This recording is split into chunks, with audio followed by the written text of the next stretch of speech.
As we know, a small piece of iron sinks in water, whereas large ships made up of iron float.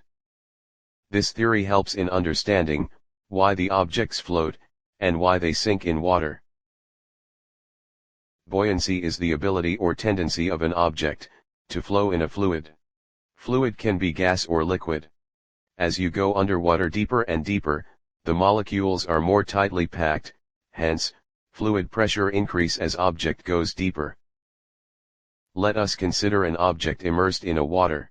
The pressure on the bottom side will be larger, as compared to upper side, it is deeper in the underwater. Due to this difference in pressure, it creates an upward force on the object. This upward force is called as buoyant force. To determine the magnitude of this force, Archimedes proposed a principle in 212 BC. It says that, buoyant force on a submerged object is equal to the weight of the liquid displaced by it. If we put any object in the water, it will displace some amount of water. Thus the net upward force on the object is the difference between the buoyant force and its weight. If this net force is positive, the object floats; if negative, the object sinks.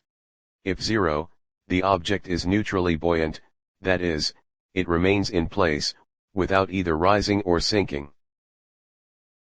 Buoyant force is given by ρ into g into v, where ρ is density of the fluid, g is acceleration due to gravity, and v is the volume of the fluid displaced.